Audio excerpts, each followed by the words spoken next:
আজি আমাৰ Asian mission institute of nursing কয়াকুছি জিএনএমৰ ছাত্ৰ ছাত্ৰীসকলৰ বিশেষকৈ ছাত্ৰী বেছি আছে, ছাত্ৰও আছে তাতে।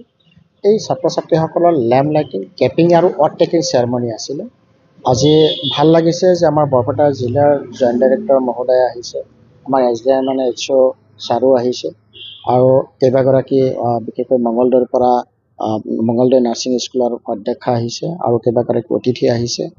আৰু বিশেষকৈ ছাত্ৰ ছাত্ৰীসকলে বা যিসকলে নাৰ্ছ পঢ়ি আছে, GNM পঢ়ি আছে, তেওঁলোকে ফ্লোৰেন্স নাইটিংগেলৰ যি আদৰ্শ, সেই আদৰ্শৰে অনুপ্ৰাণিত হৈ পেলাই আজি কেণ্ডেল হাতত লৈ পেলাই কেণ্ডেল জ্বলাই তেওঁলোকে শপত গ্ৰহণ কৰিলে অনাগত দিনত তেওঁলোকে ৰোগীক সেৱা কৰাৰ মানসিকতাৰে।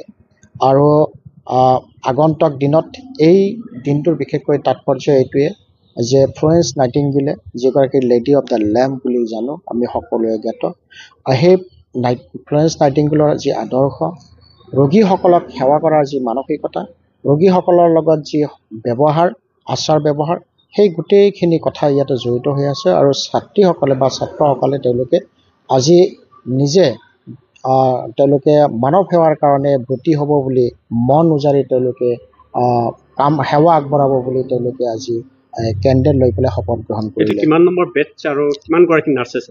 এতিয়া আমাৰ ইয়াতে আচলতে গভৰ্ণমেণ্টে আমাক এপ্ৰুভ কৰা 50টা ছিট আছে আৰু 50 গৰাকী নাৰ্ছে ইয়াতে বা ছাত্ৰ ছাত্ৰীসকলে তেওঁলোকে নামভৰ্তি কৰিব পাৰে। আৰু এইটো বেটছটো ব্যতিক্ৰম নহয়, 50 গৰাকী ছাত্ৰ ছাত্ৰীয়ে তেওঁলোকে অংশগ্ৰহণ কৰিছে। এই ছাত্ৰ ছাত্ৰীসকলে বিশেষকৈ GNMত আজিকালি আপোনালোকে জানে যে আমাৰ শ্ৰীমন্ত শংকৰদেৱ ইউনিভাৰ্চিটিয়ে GNMৰ এণ্ট্ৰেঞ্চ এটা অনুষ্ঠিত কৰে, যিটো এতিয়াও ফৰ্ম ফিল আপ চলি আছে শ্ৰীমন্ত শংকৰদেৱ ইউনিভাৰ্চিটিৰ অধীনত। আৰু তাত গোটেই অসমৰ কাৰণে কাট অফ মাৰ্ক ধৰি দিয়ে শ্ৰীমন্ত শংকৰদেৱ ইউনিভাৰ্চিটিয়ে। আৰু যিসকলে সেই কাট অফ মাৰ্কটো অন্তৰ্ভুক্ত হয় বা কাট অফ মাৰ্ক অতিক্ৰম কৰে তেওঁলোকে নামভৰ্তি কৰিবলৈ সক্ষম হয়। আৰু ইয়াতে নামভৰ্তি কৰিবলৈ হ'লে আৰ্টছ, ছায়েন্স, কমাৰ্চ যিকোনো বিষয়ত তেওঁলোকে হায়াৰ ছেকেণ্ডেৰী বা 10+2 তেওঁলোকে পাছ কৰিব লাগিব আৰু মিনিমাম এগ্ৰিগেট 40% তেওঁলোকে পাব লাগিব জেনেৰেল কেটেগৰীৰ কাৰণে। আৰু OBC বা SCৰ কাৰণে কিছু ৰেহাই আছে, গতিকে তেওঁলোকে 40% পাবই লাগিব। ইয়াতে তেওঁলোকৰ কাৰণে সুবিধা, ধৰক ইয়াত আমাৰ থিয়ৰী ক্লাছখিনি কৰা হয়, তাৰপিছত প্ৰেক্টিকেলৰ কাৰণে বৰপেটা চিভিল হস্পিটেল বা পাঠশালা SDCH, farms, Nalbari medical college আদিত তেওঁলোকক প্ৰেক্টিকেলখিনি দিয়া হয়। আৰু প্ৰেক্টিকেলৰ কাৰণে আমি ইয়াৰ পৰা বাছেৰে তেওঁলোকক লৈ যাওঁ। Morning evening night shift duty থাকে, তেওঁলোকে সেইখিনি শ্বিফ্ট ৱাইজ ডিউটি কৰে।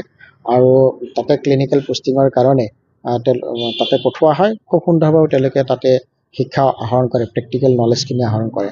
আৰু ইয়াৰ ক্ষেত্ৰত যাৱতীয় যি সহায় সহযোগিতা আমি ডাইৰেক্টৰ অফ হেল্থ ছাৰ্ভিচে হওক বা গভৰ্ণমেণ্টৰ ফালৰ পৰাই হওক বা joint director of health service আদি কৰি যিখিনি পেৰি হস্পিটেল আছে সেইখিনি গোটেইখিনিৰ পৰা আমাৰ ছাত্ৰ ছাত্ৰীসকলে সেইখিনি সুবিধা পাই আছে। Asian mission institute of nursing, যিটো কয়াকুছিত অৱস্থিত, বৰপেটা জিলাৰ এটি আগশাৰী ঠাই বুলি আজিকালি ক'ব লাগিব।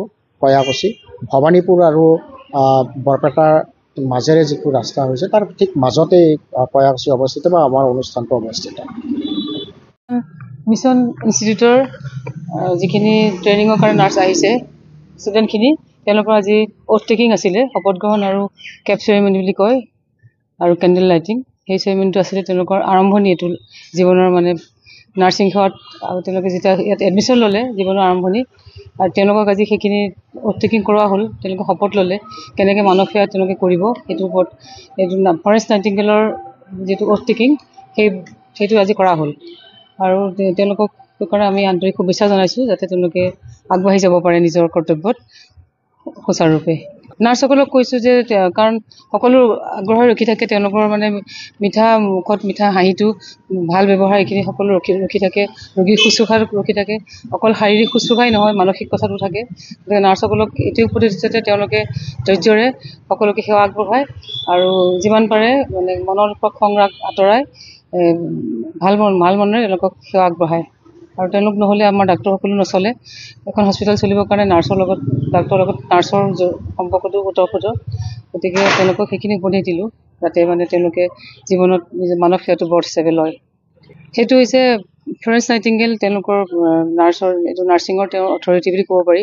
ফ্লৰেন্স নাইটিংগেলৰ তেওঁক লেডি অফ দ্য লেম্প বুলি কয়, সেইটো অনুকৰণ কৰিয়েই হাতত তেওঁলোকে কেণ্ডেল লৈছে, মম জ্বলাই লৈছে। সেইটো মই কৈছোঁৱেই যে মানে ধৈৰ্য ধৰিব লাগিব যিকোনো কথাত। এতিয়া পেচেণ্টজন আহে, তেওঁতো শাৰীৰিকভাৱে শাৰীৰিক হ'লে মানসিকো অলপ সম্পৰ্ক থাকে দুইটা, গতিকে তেওঁ অলপ অসুস্থ, গতিকে তেওঁৰ হয়তো সৰু কথাত খং উঠিব পাৰে, কিবা হ'ব পাৰে, কিন্তু সেইখিনি ধৈৰ্য ধৰি নাৰ্ছে তেওঁলোকক চিকিৎসা কৰি যাতে মানে ৰোগীজনে যদিও তেওঁৰ যদি খং উঠে বা তেওঁৰ ৰিলেটিভৰ খং উঠে, ভাল ব্যৱহাৰ কৰিলে বা ভালদৰে বুজাই দিলে তেওঁলোক শান্ত হ'ব আৰু নাৰ্ছসকলে নিজৰ কামটো ভালদৰে কৰিব পাৰিব। প্ৰতিষ্ঠানটো মই আজি নতুনকৈ দেখিলোঁহি, মানে গোটেইখিনি দেখি ভাল লাগিলে। ইয়াতে তেওঁলোকৰ ক্লাছৰুম আৰম্ভ কৰি গোটেইখিনি চালোঁ, ইনফ্ৰাষ্ট্ৰাকচাৰটো ভাল যেন লাগিছে। সকলো শিক্ষক শিক্ষয়িত্ৰীক মই লগ পোৱা নাই, কিন্তু আজি যিখিনি দেখিলোঁহি মানে প্ৰতিষ্ঠানটো বহুত মানে ভাল যেন লাগিছে গোটেইখিনি দেখি। ৰাইজৰ সহযোগ কামনা কৰিছোঁ।